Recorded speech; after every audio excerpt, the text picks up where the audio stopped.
Kaos kakiku sudah melorot di pergelangan kaki. Ketika kesadaran itu menghantam, aku tahu aku tidak bisa lagi berhenti.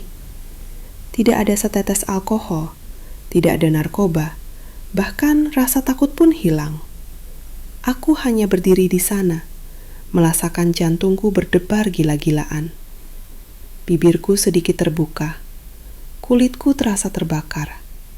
Dan di belakangku, Pak Haris, ayah dari sahabat karibku, berlutut dan berbisik, "Biar aku yang menjagamu." Usianya 2 kali lipat dariku. Ia seorang duda. Aku sudah mengenalnya sejak masa remajaku. Dia yang memanggang sate saat kami menginap di Villa Tika di Puncak, dan membelikan kami martabak manis ketika kami menangis karena drama sekolah. Tapi malam itu, di ruang kerjanya dengan pintu tertutup rapat, aroma parfum mahalnya yang tajam memenuhi udara. Dia menyentuhku seolah aku bukan sahabat putrinya. Dia menyentuh seolah aku adalah miliknya. Dan saat lidahnya menyentuh bagian dalam pahaku, aku tahu batas sudah terlampaui. Tak ada jalan kembali. Namun, aku tidak pernah membayangkan bahwa bantuan ini akan menjadi utang budi yang mengubah hidupku dan menghancurkan hatiku. Sebelum aku menyelam lebih dalam ke dalam kisah rumit ini, aku ingin berterima kasih kepada semua yang telah berlangganan kanal ini. Dukungan kalian sangat berarti bagiku. Dan bagi semua penonton lama dan baru yang belum menekan tombol subscribe, tunggu apa lagi? Satu klik itu adalah energi yang memberi makan ruang ini dan menjaga alur cerita tetap mengalir. Like, bagikan, dan komentar kalian sangat penting. Jadi, jangan ragu untuk berbagi pendapat kalian di kolom komentar di bawah. Mari kita bangun komunitas ini bersama. Sekarang, mari kita kembali pada bagaimana aku berakhir setengah berpakaian di rumah seorang pria yang aku pikir tidak akan pernah mengkhianati sahabatku sendiri. Namaku Kirana. Aku berusia 23 tahun ketika itu terjadi. Aku putus kuliah di jurusan keperawatan di Semarang. Aku tidak mampu membayar biaya kuliah. Dan tekanan untuk berpura-pura semuanya baik-baik saja mulai tak tertahankan. Aku bekerja 2 shift di warung makan pinggir tol Jakarta Merak. Malam hari, setelah bebas dari tugas mengelap meja lengket, aku habiskan di rumah sahabatku, Tika. Tika adalah kebalikan dari keraguanku. Dia berani, riang, dan kaya raya. Ayahnya, Bapak Haris Wibowo, memiliki jaringan dealer mobil dan rumah mewah di daerah Kemang, Jakarta Selatan. Pak Haris adalah tipe pria yang mengenakan setelan jas seolah itu adalah baju zirah, dengan suara lembut, uban perak di pelipis, dan mata gelap yang tajam seolah bisa melihat menembusmu. Dia pendiam, tetapi selalu mengamati. Setelah Ibu Tika meninggal karena sakit, Pak Haris berubah. Dia menjadi lebih lembut, seolah hancur, tetapi tidak pernah lemah. Ada sesuatu tentang dirinya yang menarik, bahkan saat dia diam. Aku ingat saat pertama kali dia menawarkan bantuan. Aku sedang duduk di teras, menangis terseduh-seduh karena notifikasi dari pemilik kos. Tika ada di dalam, mendengarkan musik dengan volume penuh. Pak Haris keluar membawa sebotol air mineral dingin, melihat wajahku, dan duduk di sampingku. "Kamu sedang tenggelam, Kirana," katanya. "Biar aku lemparkan pelampung." Dia membayar uang sewaku bulan itu, lalu bulan berikutnya. Dia memberiku mobil bekas dari salah satu dealernya. Kemudian, dia membantuku mendapatkan pekerjaan yang lebih baik sebagai administrator di kantornya. Inilah awal dari utang budi itu. Tetapi bantuan dari pria seperti Pak Haris tidak pernah datang tanpa pamrih. Suatu malam setelah bekerja, Aku sedang merapikan beberapa dokumen di ruang kerjanya. Bolpoinku jatuh. Aku membungkuk untuk mengambilnya. Ketika aku berdiri tegak, dia sudah berada di belakangku. Napasnya menyentuh leherku. "Kamu sangat cantik, Kirana," bisiknya. Aku membeku. Ini adalah kali pertama dia mengatakan aku seperti itu. Aku menoleh ke belakang, dan tangannya sudah berada di pinggangku. Aku seharusnya mengatakan sesuatu. Seharusnya menjauh. Sebaliknya, aku bersandar padanya, membiarkan itu terjadi. Aku membiarkan dia menanggalkan pakaianku, membiarkan dia menyentuhku di tempat yang bertahun-tahun tidak pernah aku biarkan siapapun menyentuhnya. Dan aku membiarkan diriku merasakannya. Sial, betapa nikmatnya itu. Malam itu, ketika dia mencium bagian dalam pahaku, menghapus setiap inci rasa maluku, aku tahu ada sesuatu yang berubah di antara kami. Tetapi aku juga merasakan sesuatu yang gelap dan berbahaya datang. Sesuatu yang membuatku bertanya-tanya, apakah aku pernah memegang kendali? Aku ingin mengatakan padamu bahwa itu adalah satu-satunya saat, bahwa malam kelemahan itu berakhir dengan rasa malu, dan aku pergi tanpa terluka. Tetapi kenyataannya adalah aku kembali ke pelukannya, lagi dan lagi. Pagi berikutnya, Pak Haris mengirim pesan. Datang ke villa. Hanya kami berdua. Tidak ada pertanyaan. Tidak ada permintaan maaf. Hanya perintah. Dan aku mengikutinya, seolah terhipnotis. Kunci menungguku di pintu samping. Kamar dengan spray putih bersih. Jubah mandi yang pas di tubuhku. Dan ketika dia menyentuhku lagi, kali ini di bawah cahaya matahari. Rasanya bahkan lebih berbahaya. Apa yang dimulai sebagai malam curian berubah menjadi perjalanan akhir pekan. Dia mengirimiku uang, membayar sisa kuliahku, membelikanku pakaian baru, sepatu hak tinggi, parfum mewah. Dia memberiku kehidupan yang tidak mampu kubeli, dan aku memberinya setiap inci tubuhku. Tika tidak curiga sama sekali. Dia mengira ayahnya hanya membantuku bangkit. Dia bahkan bercanda bahwa aku sudah seperti putri kedua baginya. Seandainya saja dia tahu bahwa ayahnya sudah hafal betul rasa kulitku. Awalnya rahasia itu membuat segalanya menjadi mendebarkan. Risiko, kebohongan, rasa bersalah. Aku menggunakannya seperti minyak wangi. Pak Haris bilang aku istimewa, bahwa aku membawanya kembali ke kehidupan setelah kematian istrinya, bahwa bersamaku dia merasa seperti seorang pria, bukan hanya ayah yang berduka. Aku mempercayainya, ingin mempercayainya, tetapi perlahan dia mulai berubah.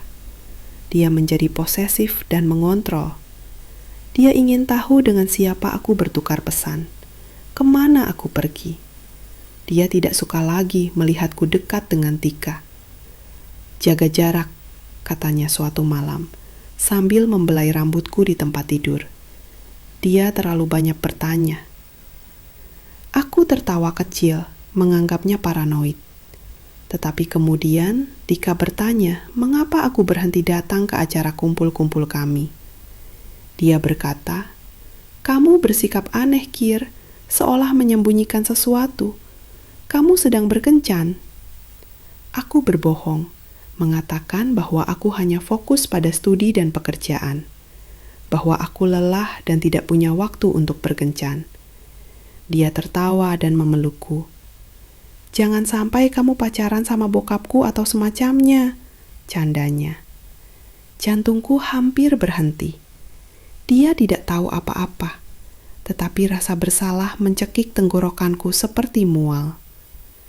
Malam itu, aku memberitahu Pak Haris bahwa kami perlu melambat. Dia menatapku dingin. "Setelah semua yang kulakukan untukmu, Setelah semua yang kuberikan padamu. Suaranya rendah, seperti ancaman yang dibungkus sutra. Dia memasukkan tangannya ke saku, mengeluarkan gelang berlian, dan mengenakannya di pergelangan tanganku. Jangan tinggalkan aku, Kirana. Dan aku tidak pergi, bahkan ketika jiwaku menjerit untuk lari. Kami lanjutkan hubungan itu, terbungkus rapat dalam selubung rahasia yang semakin menyesakkan. Gelang berlian yang Pak Haris kenakan di pergelangan tanganku terasa dingin, bukan sebagai hadiah cinta, melainkan sebagai kentai kepemilikan.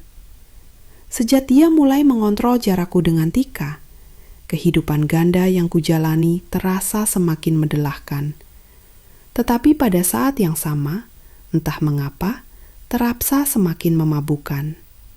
Pak Haris memiliki obsesi terhadap estetika tertentu. Dia sering membelikanku pakaian-pakaian yang, menurutnya, mewakili diriku yang baru. Salah satu hadiah favoritnya adalah gaun malam sutra berwarna marun yang sangat pas di tubuhku, menonjolkan lekuk pinggulku. Kainnya begitu halus dan ringan, seolah aku mengenakan lapisan udara yang mewah. Ketika aku memakainya, aku tidak hanya merasa cantik, aku merasa kuat dan berharga. Dia suka sekali melihatku memutar tubuh di depannya, memperhatikan bagaimana cahaya memantul dari kilau sutra. Sutra adalah kain jujur, Kirana, katanya suatu kali, menyentuh pinggangku dengan ujung jari. Dia tidak bisa menyembunyikan keindahan sejati. Dia juga memiliki ketertarikan yang sangat spesifik pada sepatu. Bukan sembarang sepatu, melainkan sepatu hak tinggi dengan ujung yang tajam, stiletto, dan terkadang sepatu bot kulit panjang. Dia akan membelikan lusinan, dan aku harus memakainya meskipun itu menyakitkan. Ada sepasang stiletto kulit paten hitam, mengkilap seperti cermin, dengan hak setinggi 12 cm. Ketika aku melangkah, setiap otot betisku menegang, menciptakan siluet yang disukainya. Sentuhan kulit dan ketegasan garis, bisiknya saat aku berdiri di depannya. Itu menggambarkan wanita yang tahu apa yang dia inginkan. Kami sering bermain-main dengan aroma juga. Aku ingat aku pernah menyebutkan di salah satu obrolan kami bahwa aku menyukai aroma tajam kulit baru, seperti sarung tangan kulit yang baru dibeli. Dia tertawa, tetapi sejak saat itu, dia selalu menyuruhku mencari sarung tangan kulit wanita terbaik di pusat perbelanjaan kelas atas. Bukan untuk dipakai, hanya untuk diendus. Dia akan melihatku dengan tatapan intens saat aku mengangkat sarung tangan itu ke hidung, mencium aroma tanning yang khas, seolah itu adalah bagian dari ritual kami. Keintiman kami adalah rangkaian simfoni sensorik, bau parfumnya yang maski, kilau sutra, sentuhan dingin berlian, dan sensasi kaki yang sakit dibungkus kulit paten.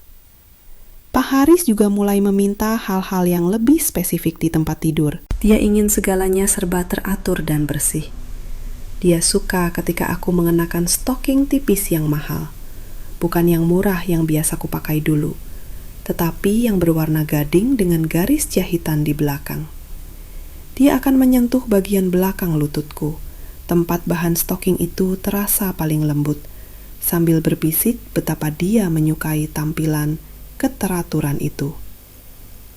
Kaos kakimu melorot, Kirana, tapi stockingmu itu sempurna, katanya, mengacu pada adegan awal kami di ruang kerjanya. Baginya itu adalah simbol. Dia telah menaikkan statusku, seperti dia telah memastikan stockingku terpasang rapi. Rasa bersalah yang kurasakan semakin mendalam, terutama setiap kali Tika menelpon. Tika yang polos, yang masih memperlakukanku seperti saudara. Suatu malam, 2 minggu setelah Pak Haris memberiku stiletto kulit paten terbaru, Tika mengundangku untuk makan malam di rumah mereka. Hanya kami bertiga. Aku tidak bertemu Tika selama beberapa minggu.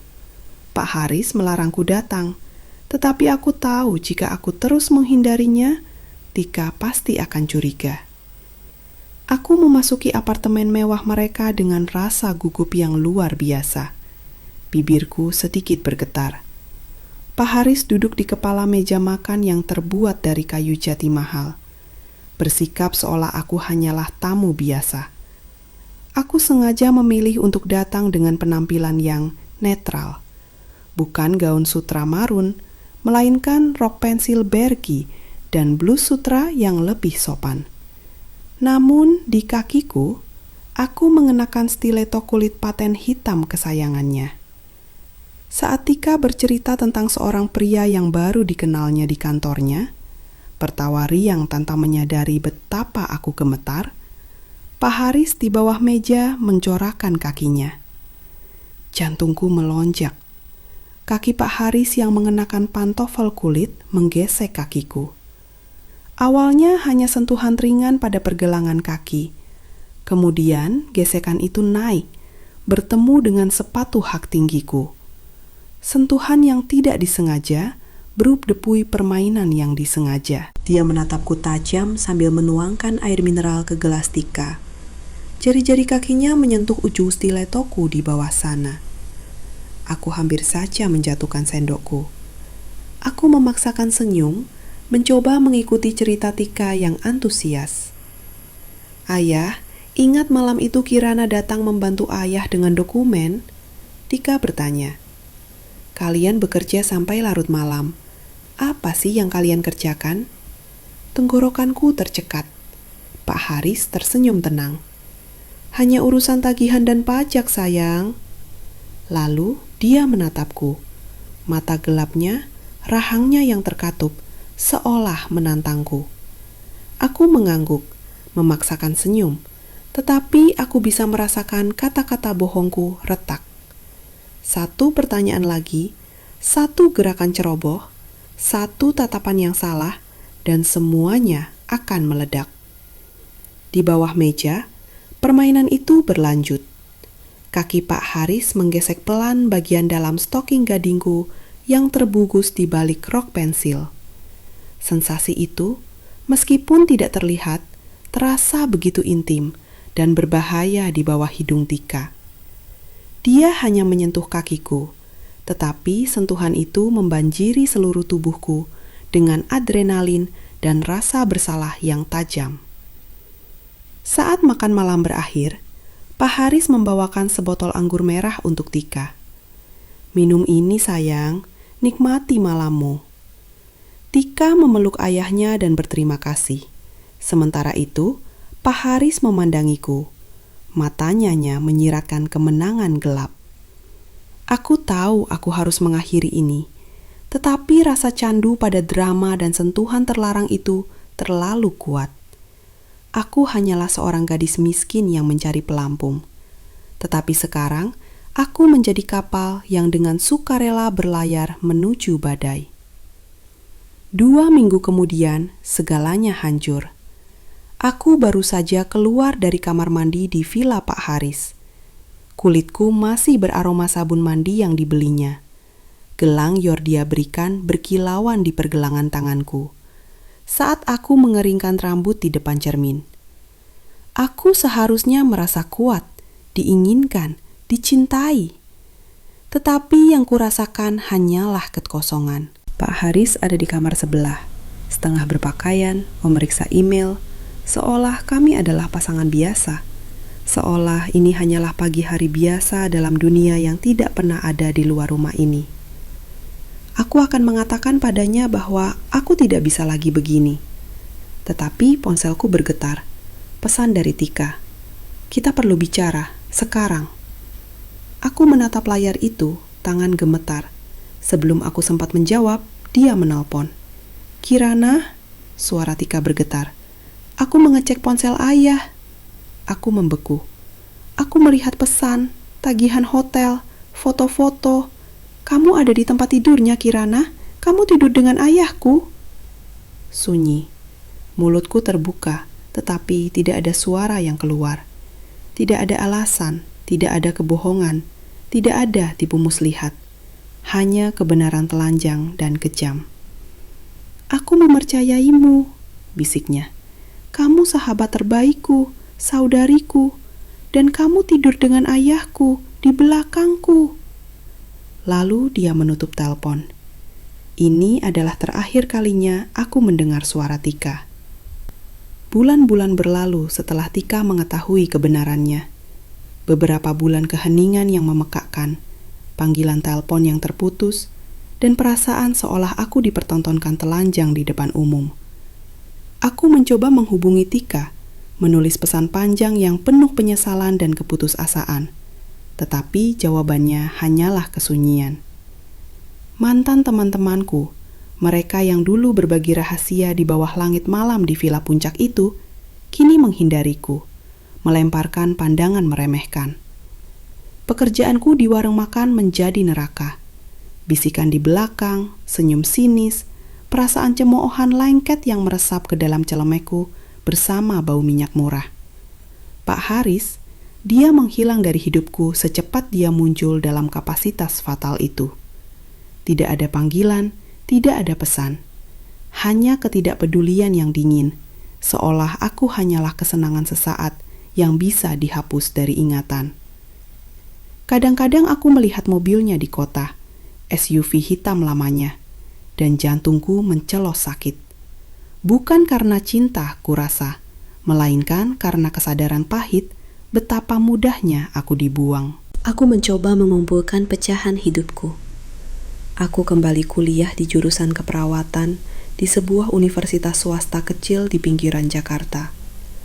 Aku menyewa kamar kos kecil di pinggiran kota, berhemat untuk segalanya, tetapi ada semacam kekeras-kepalaan aneh di dalam diriku, seolah aku ingin membuktikan kepada diriku sendiri bahwa aku bisa keluar dari lubang ini.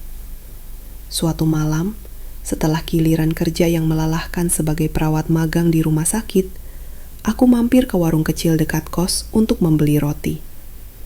Dalam antrean, berdiri seorang wanita dengan mantel elegan, memancarkan aroma parfum Prancis mahal. Ada sesuatu dalam sikapnya yang percaya diri, cara dia memegang tas kulitnya dengan santai, yang mengingatkanku. Bukan Tika, melainkan kehidupan lain yang sekilas kulihat di samping Pak Haris. Kehidupan yang penuh kemewahan, keindahan, dan bebas dari kekhawatiran. Pandangan itu hanya berlangsung sesaat. Wanita itu membayar dan pergi, dan aku ditinggalkan berdiri dengan sebungkus roti tawar, merasa semakin lelah dan tak berharga.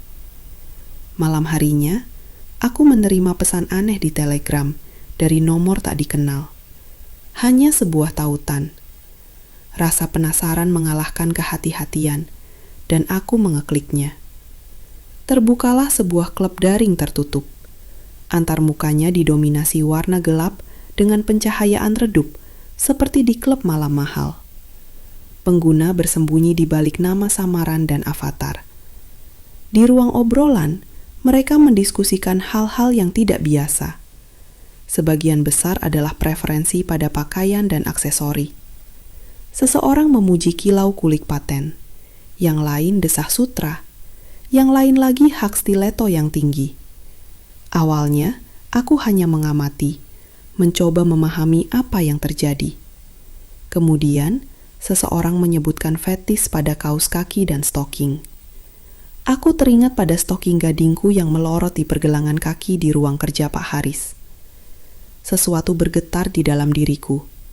Bukan rasa malu, lebih seperti rasa ingin tahu.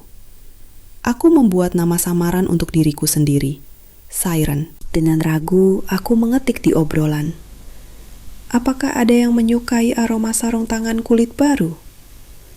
Jawabannya datang hampir seketika dari pengguna dengan nama samaran Maestro. Ah, aroma tajam dan menggairahkan itu, terutama dikombinasikan dengan kulit tangan wanita yang halus. Kami mulai mengobrol.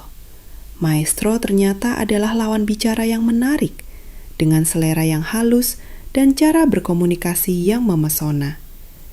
Dia bertanya tentang preferensiku, tentang apa yang membuatku bergairah. Untuk pertama kalinya setelah sekian lama, aku merasa seseorang benar-benar tertarik pada pendapatku. Suatu kali dia bertanya, "Pakaian apa yang menurutmu paling menggoda?" Aku berpikir sejenak. Gaun sutra marun yang pernah diberikan Pak Haris terlintas di benakku. Sutra, ketat, dengan tali tipis. Aku tidak pernah merasa sekeinginan itu saat mengenakannya. "Mungkin gaun sutra," tulisku. Rasanya seperti kulit kedua, dan aromanya, aroma parfum orang lain yang tertinggal secara tidak sengaja, bisa menceritakan seluruh kisah. American Upbringing balas dengan elipsis yang penuh makna, lalu mengirimiku pesan pribadi. "Anda sounding observatif, Siren." Percakapan virtual kami menjadi semakin terbuka. Dia bercerita tentang ketarikannya, tentang apa yang membuatnya bergairah. Aku berbagi pikiran dan perasaanku. Hal-hal yang kami takutkan untuk sucapkan developing di reparan ambik ini, aku merasa bebas. Suatu kali maestro mengusulkan untuk bertemu. Jantungku berdebar lebih cepat. Rasa takut bercampur dengan kegembiraan. Siapa yang bersembunyi di balik nama samaran ini? Seperti apa dia di kehidupan nyata? Aku menolak. Untuk saat ini. Aku butuh waktu lebih lama untuk mencari tahu apa yang sebenarnya kuinginkan. Untuk memahami diriku sendiri setelah semua yang terjadi. Tetapi benih rasa penasaran sudah tertanam, dan aroma parfum orang lain pada sutra sekarang terasa bukan sekedar kenangan, melainkan sesuatu yang memikat, belum terjamah. Pada suatu malam, saat menjelajahi umpan klub, aku menemukan sebuah foto. Tangan seseorang yang mengenakan sarung tangan kulit tipis membuka kancing dengan hati-hati pada gaun sutra berwarna marun. Sudut pandang kamera tidak memperlihatkan wajah. Tapi ada sesuatu pada tangan itu yang terasa sangat familiar. Napasku tertahan. Aku menatap foto itu, mencoba melihat setiap detail. Tidak mungkin. Saat itu juga, pesan pribadi datang dari maestro. "Suka, Siren?" Di bawah foto itu ada keterangan. Kenangan musim hujan di Jakarta. Jantungku melompat. Jakarta, gaun marun, sarung tangan kulit. Aku dengan panik mengetik jawaban. "Siapa itu?" Jawabannya tidak datang segera. Menit-menit terasa seperti jam. Akhirnya, pesan singkat muncul di layar dari maestro. Seseorang yang mengingat aroma parfummu pada sutranya. Dunia di sekitarku seolah berputar. Itu tidak mungkin dia. Tidak setelah semuanya. Tapi deskripsi itu, penyebutan Jakarta. Aku merasakan dingin merayap di punggungku. Apakah Pak Haris selama ini ada di dekatku? Mengawasiku dari bayangan, memainkan permainannya sendiri yang menyimpang. Tiba-tiba pintu kamar kosku diketuk. Keras, mendesak. Aku membeku, takut bergerak. Siapa ini? Larut malam setelah semua yang terjadi. Jantungku berdebar sangat kencang, seolah akan melompat keluar dari dada. Aku perlahan mendekati pintu dan mengintip dari lubang intip. Di ambang pintu berdiri Pak Haris. Di tangannya ada buket mawar putih favoritku. Di wajahnya tidak ada senyum. Hanya ekspresi aneh, tidak terbaca. "Kirana," bisik ia pelan melalui pintu. "Kita perlu bicara." Tubuhku terkunci dalam ketakutan yang dingin. Pak Haris di ambang pintu kamar kosku wen lusuh di Jakarta. Itu terasa tidak masuk akal. Tidak mungkin setelah semua yang terjadi, setelah neningan dinginnya. Untuk apa dia di sini? Aku diam menatapnya melalui lubang intip, merasakan tanganku gemetar. Mawar putih. Dia ingat bunga favoritku. Sikap ini terasa sekaligus mengharukan dan menakutkan. Aku perlahan membuka pintu. Dia berdiri di remang-remang tangga darurat, tinggi dan tegap, meskipun ada kelelahan yang terlihat di lipatan sekitar matanya. Di tangannya, dia memegang buket mawar, dan tatapannya tampak menyesal. "Apa yang kamu lakukan di sini, Pak Haris?" Suaraku terdengar lebih tajam dari yang kuduga. Dia mengulurkan bunga-bunga itu. Aku ingin bicara. Aku tidak mengambil buket itu. Kita tidak punya apa-apa untuk dibicarakan. Kirana, kumohon, beri aku kesempatan untuk menjelaskan. Dia melangkah maju, dan aroma parfumnya, aroma yang sama dari ruang kerjanya, menyentuhku, memicu campuran aneh antara nostalgia dan rasa jijik. Aku mundur. Menjelaskan apa? Bagaimana kamu mengkhianati aku?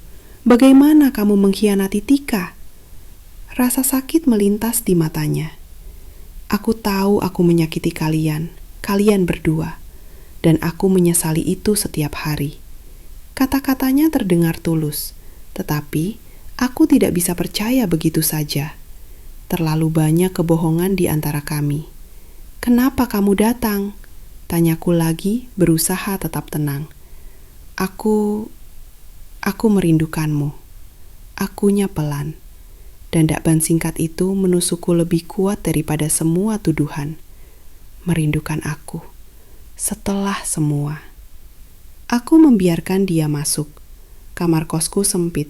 Hampir seluruhnya dipenuhi oleh kasur dan meja tulis tua. Pak Haris terlihat tidak pada tempatnya di sini. Seperti lukisan mahal dalam bingkai murahan. Dia melihat sekeliling. Dan aku melihat bayangan sesaat rasa iba di matanya. Itu membuatku marah. "Jangan menatapku seperti itu," kataku tajam. "Aku baik-baik saja." "Aku tahu kamu kuat, Kirana. Selalu begitu." Dia meletakkan mawar di mejaku. Aroma lembut mereka memenuhi ruangan. Kami terdiam lama. Akhirnya, Pak Haris memecah kesunyian. "Aku melihatmu di klub daring itu."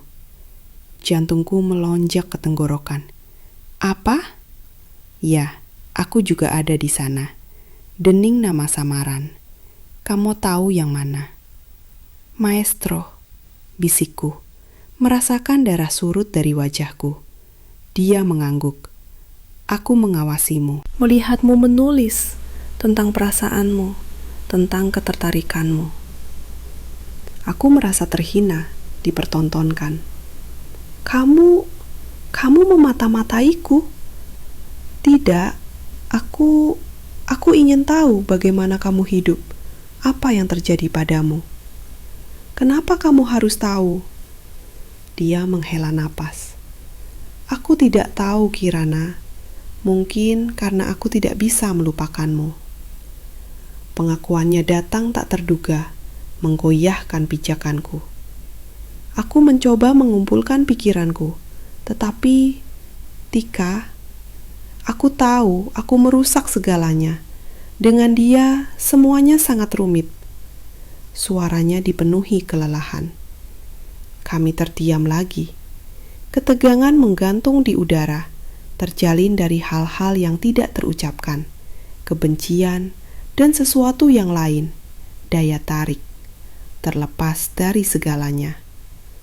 Tiba-tiba dia melangkah ke arahku, dan aku tidak mundur. Tangannya menyentuh wajahku dengan lembut, hampir tak terasa. Merinding menjalari kulitku. "Kamu menjadi lebih cantik," bisiknya. Aku memejamkan mata, membiarkan sentuhannya menghangatkan pipiku. Aroma parfumnya memabukkan, bercampur dengan aroma lembut mawar. Untuk sesaat, segalanya berhenti ada. Hanya kami berdua di kamar kecil ini, terpisah oleh masa lalu, tetapi terikat oleh benang yang aneh dan menyakitkan. Bibirnya menyentuh bibirku, ringan, ragu-ragu, tetapi sentuhan itu sudah cukup untuk membangkitkan perasaan yang telah lama terlupakan. Keinginan bercampur dengan deralah. Ciuman itu menjadi lebih dalam, lebih menuntut. Tangannya melingkari pinggangku, menarikku mendekat. Aku merasakan kehangatan tubuhnya, kekokohan ototnya. Kami temarik diri, terengah-engah. Api mencening di matanya. Di mataku terpantul debingungan. Aku tidak tahu apa yang kita lakukan, bisikku. Aku hanya tahu satu hal, jawabnya. Suaranya serak. Aku tidak bisa tanpamu. Dia menciumku lagi, dan kali ini aku membalas, melupakan segalanya. Tika, rasa sakit, rasa malu. Untuk sesaat, kami kembali menjadi kami yang dulu di ruang kerjanya, di dunia tempat hanya keinginan terlarang kari yang ada. Tetapi di tengah ciuman itu, melalui kabut godaan, aku tiba-tiba merasakan sesuatu yang aneh. Tangannya meluncur lebih rendah di punggungku dan berhenti di pinggang. Aku merasakan sesuatu yang keras bersembunyi di balik jasnya. Jantungku berdebar lagi, cemas. Apa itu? Tanyaku menunjuk ke pinggangnya. Dia ragu sejenak, lalu perlahan mengeluarkan sepasang borgol dari balik jasnya. Aku tahu kamu menyukai ini, bisiknya dengan senyum pahit yang aneh. Mulutku terbuka karena terkejut. Borgol. Dari mana dia tahu tentang fantasiku yang tersembunyi? Seketika, foto dari klub daring itu muncul di benakku. Tangan berkulit sarung tangan, gaun sutra marun. Maestro tahu, maestro mengawasi. Dan tiba-tiba, semuanya masuk akal. Kedatangan mendadaknya, kata-katanya tentang merindukan, pengetahuannya tentang preferensiku. Ini tidak lagi terasa seperti kebetulan. Ini sudah direncanakan. Aku memulai, tetapi tidak bisa menyelesaikannya. Campuran rasa takut dan jijik mencekikku. Pak Haris melangkah maju, dan di matanya, aku melihat kelembutan bercampur dengan sesuatu yang obsesif. Bukankah ini yang kamu inginkan, Kirana? Bisiknya, mengangkat borgol itu. Tepat pada saat itu, pintu kamarku diketuk lagi. Kali ini, keras, mendesak, hampir marah. Kami berdua tersentak dan melihat ke pintu. Siapa ini? Pak Haris menjadi gelap. Dia tidak mengharapkan tamu. Aku merasakan firasat buruk. Mungkin pintu terbuka paksa. Dan di ambang pintu berdirilah Tika. Wajahnya terdistorsi oleh amarah dan air mata. Di tangannya, dia memegang ponselku. "Ini yang kamu kirimkan padaku," teriaknya, melemparkan ponselku ke lantai. Layarnya pecah. Dia menatapku, lalu ke Pak Haris, lalu kembali padaku. Di matanya ada begitu banyak rasa sakit dan kebencian. Seolah dia siap membunuh kami berdua. Kalian berdua, bisiknya, suaranya tercekat. Pak Haris mencoba mengatakan sesuatu, tetapi Tika memotongnya. Jangan berani bicara apa-apa." Dia melangkah ke dalam kamar dan pandangannya jatuh pada borgol di tangan ayahnya. Ekspresi wajahnya berubah. Kemarahan digantikan oleh kengerian, kemudian semacam pemahaman yang menyakitkan. "Apa itu?" tanyanya pelan. Suaranya bergetar. Pak Haris diam, menundukkan pandangannya. Tika mengalihkan pandangannya padaku. Di matanya tidak ada lagi kebencian, hanya kesedihan yang mendalam meliputi segalanya. Kamu juga, bisiknya. Dan pada saat itu, aku tahu kami bertiga terjebak dalam jaring kebohongan, pengkhianatan, dan keinginan terlarang dari mana sepertinya tidak ada jalan keluar. Keheningan yang menyelimuti kamar setelah pertanyaan Tika terasa memekakkan. Aku tidak bisa mengalihkan pandangan dari wajahnya yang terdistorsi oleh rasa sakit. Pak Haris terdiam, seperti anak kecil yang tertangkap basah. Borgol di tangannya kini bukan lagi detail intim, melainkan tuduhan yang mengancam. Tika perlahan mengalihkan pandangannya dari borgol ke arahku. Di matanya begitu banyak kekecewaan, hingga aku ingin tenggelam menembus lantai. Kamu juga menyukai ini? Suaranya bergetar. Setiap kata seolah menyakitinya secara fisik. Aku tidak bisa berbohong. Tidak sekarang, setelah semuanya runtuh. Pernah, ada saatnya, bisikku menunduk. Tika tersentak, seolah aku memukulnya.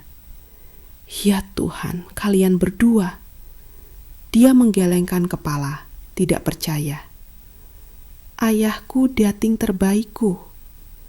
Air atas kembali menggenang, tetapi kali ini tanpa histeria. Hanya kesedihan yang dan sunyi. Dia terlihat begitu rapuh dan hancur, sehingga jantungku menciut karena rasa bersalah.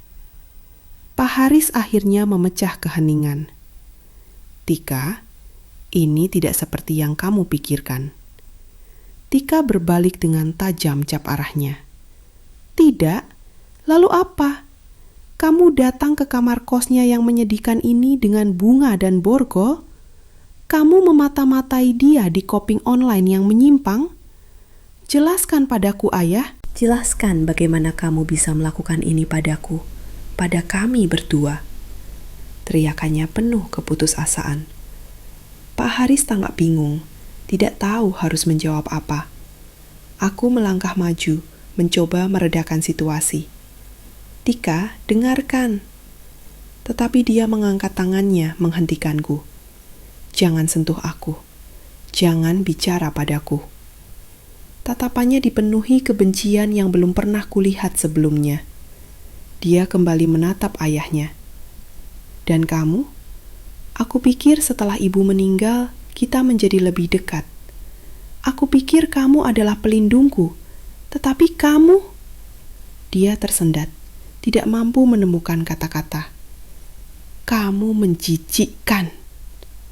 Dengan kata-kata itu, dia berbalik dan lari dari kamar, membanting pintu begitu keras hingga jendela bergetar. Aku dan Pak Haris ditinggalkan berdiri di tengah kamar kosku yang lusuh, terpaku oleh kepergiannya. Keheningan kembali terjadi, tetapi sekarang terasa berat, mencekik. Pak Haris menjatuhkan borgol itu. Wajahnya pucat pasi.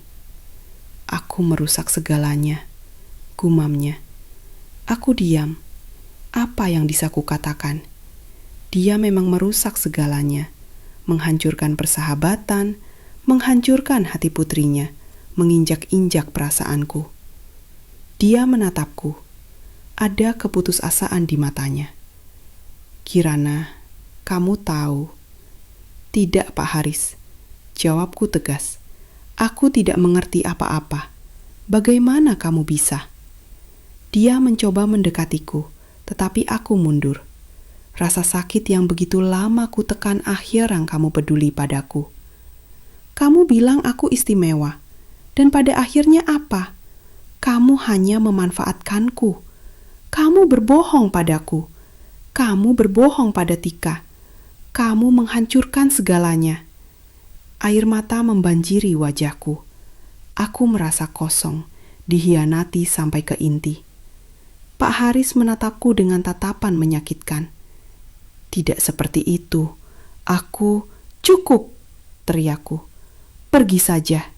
Pergi dan tinggalkan kami sendiri. Maria mengangguk dalam diam, mengambil ponsel Tika yang pecah dari lantai, during di mejaku.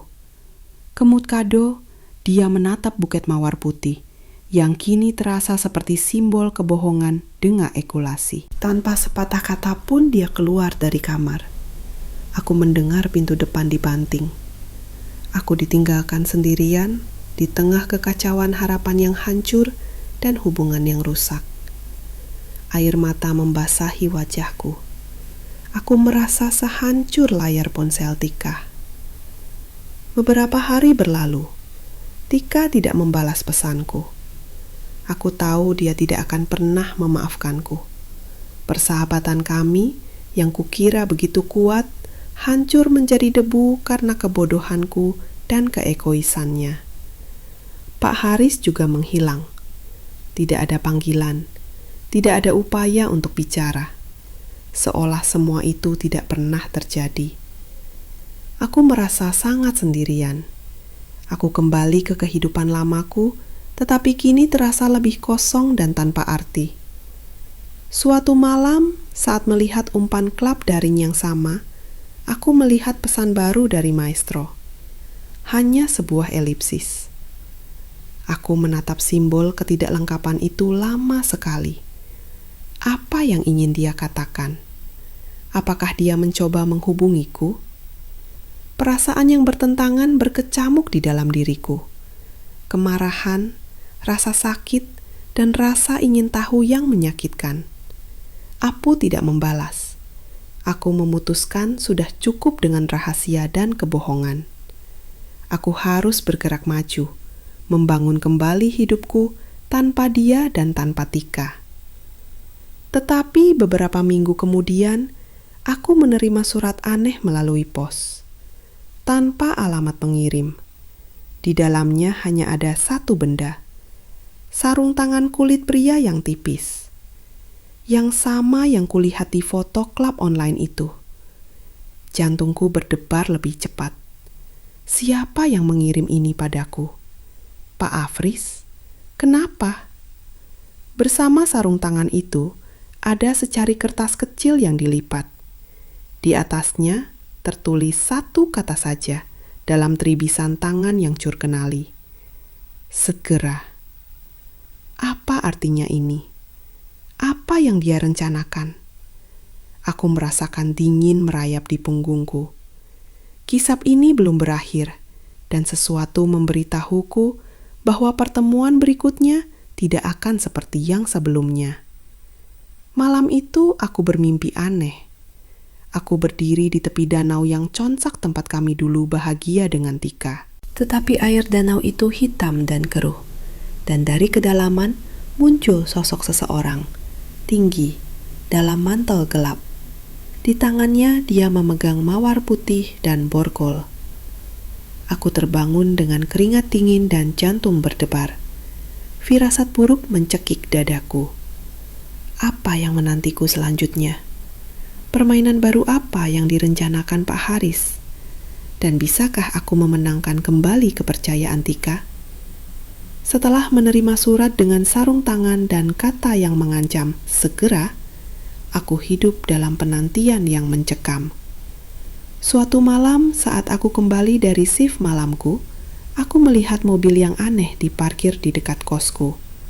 SUV gelap, mirip dengan milik Pak Haris. Aku mempercepat langkah, berusaha tidak melihat ke arah itu. Saat aku hampir mencapai pintu masuk, jendela mobil turun. Kirana, terdengar suara yang kukenal. Itu dia, Pak Haris. Aku berhenti, merasakan gelombang amarah dan ketakutan muncul di dalam diriku. Apa maumu? Tanyaku tajam. Dia keluar dari mobil.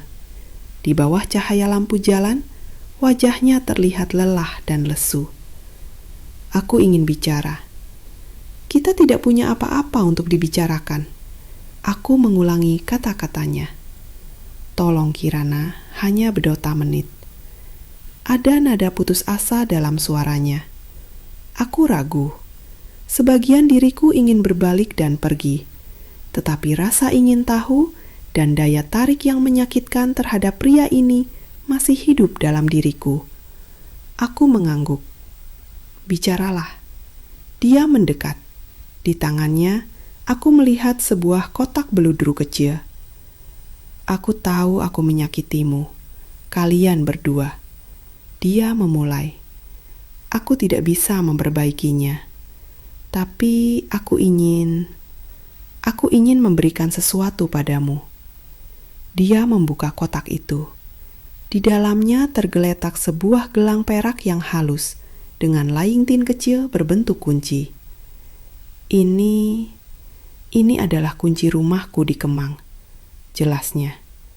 Aku ingin kamu memiliki simbol waktu itu, terlepas dari segalanya. Aku menatap gelang itu dalam diam. Simbol apa? Pengkhianatan? Kebohongan? Persahabatan yang hancur? Aku tidak membutuhkannya, kataku. Merasakan kepahitan muncul di dalam. Dia tidak memaksa menutup kotak itu dan menyembunyikannya kembali di saku. Aku tahu Tika tidak akan pernah memaafkanku, katanya pelan. Aku pantas mendapatkannya. Kami terdiam lagi. Dia ingin mengatakan sesuatu lagi, tetapi ragu-ragu. Akhirnya dia menghela napas. Aku akan pergi. Pergi? Aku terkejut. Kemana? Jauh. Aku harus sendiri, memahami segalanya. Aku tidak tahu apa yang kurasakan. Lega? Sedih? Acuh tak acuh? Baiklah, kataku. Dia menatapku dengan tatapan perpisahan yang panjang. Di matanya, aku melihat penyesalan dan sesuatu yang lain, sesuatu yang gelap dan mengganggu. Jaga dirimu, Kirana, bisiknya dan berbalik untuk pergi. Dia hampir mencapai mobil ketika tiba-tiba dia berhenti. Perlahan berbalik. Di tangannya ada borgol lagi. Aku masih tidak mengerti. Suaranya terdengar hampir seperti permohonan. Apakah kamu benar-benar menyukai ini? Aku diam, tidak tahu harus menjawab apa. Ya, ada saatnya kedekatan terlarang dengannya terasa menggairahkan, mendebarkan. Tetapi sekarang itu hanya memicu rasa malu dan jijik. Itu adalah kesalahan, kataku akhirnya. Semua ini adalah kesalahan. Dia mengangguk, wajahnya menggelap, kembali berbalik dan masuk ke mobil. SUV itu bergerak dan dengan cepat menghilang dari pandangan. Aku berdiri di trotoar, merasa kosong. Dia pergi. Tika membenciku. Aku kembali sendirian. Tetapi firasat aneh tidak meninggalkanku. Ada yang salah dengan tatapan perpisahan terakhirnya, dengan pertanyaan terakhir tentang borgol itu. Kembali ke kamarku, aku tanpa berpikir mengambil ponsel Tika yang pecah di meja. Layarnya retak, tetapi masih berfungsi. Karena penasaran, aku mencoba menyalakannya. Galeri foto terbuka. Di antara foto-foto acak, aku tiba-tiba melihat satu foto. Jelas diambil secara diam-diam. Di dalamnya ada Pak Haris. Dia duduk di meja kerjanya, tetapi perhatianku bukan pada itu. Di pergelangan tangannya, aku dengan jelas melihat gelang perak yang sama dengan laingtin kunci yang dia coba berikan padaku. Jantungku berdegup kencang. Apa artinya ini? Mengapa dia memiliki gelang yang sama? Aku mulai mengguir foto-foto lain dan menemukan beberapa lagi.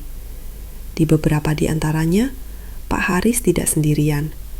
Di sebelahnya ada gadis-gadis lain, muda. Beberapa dari mereka entah bagaimana mirip denganku. Dan di pergelangan tangan masing-masing, ada gelang perak yang sama dengan liontin kunci. Dugaan mengerikan menembus pikiranku. Bagaimana jika aku bukan satu-satunya? Bagaimana jika semua bantuan itu, semua kamu istimewa itu, hanyalah bagian dari permainan jahat? Tiba-tiba, foto baru muncul di layar ponsel. Rupanya diambil baru-baru ini. Foto itu adalah Tika. Dia sedang tidur, dan di pergelangan tangannya, aku melihat gelang perak yang familiar dengan kunci kecil. Di sebelahnya terbaring Pak Haris, tak sadarkan diri. Dan di tangannya, dia memegang botol obat tidur yang kosong. Di bawah foto itu ada kuterangan. Sekarang kita akan bersama selamanya. Teriakanku tercekat di tenggorokan. Apa yang terjadi? Apa yang Dika lakukan?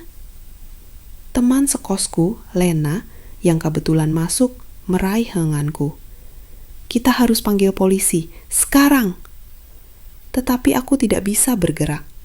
Di depan mataku, terbentang foto mengerikan itu. Tika, Pak Haris, gelang. Dan tiba-tiba, aku teringat pertanyaan terakhirnya. Apakah kamu benar-benar menyukai ini? Sekarang aku mengerti. Itu bukan pertanyaan. Itu adalah pengakuan. Dia tahu. Dia tahu bahwa aku juga bagian dari koleksinya. Dan sekarang, mungkin Tika memutuskan untuk mengakhirinya sekali dan untuk selamanya. Tetapi apa yang terjadi padanya? Apakah dia aman? Atau apakah tulisan menyeramkan bersama selamanya itu berarti sesuatu yang jauh lebih menakutkan? Pada saat itu, aku melihat sesuatu yang lain pada foto Tika. Di teja samping tempat tidur, terbaring kotak beludru kecil, sama seperti digunakan Pak Haris untuk menunjukkan gelang itu padaku. Tapi yang ini terbuka, dan di dalamnya, aku melihat gelang perak lain dengan kunci kecil. Tetapi kunci ini terlihat berbeda. Kunci itu patah. Apa artinya ini? Rahasia apa yang disembunyikan kunci yang patah ini? Dan apa yang menanti kita semua selanjutnya?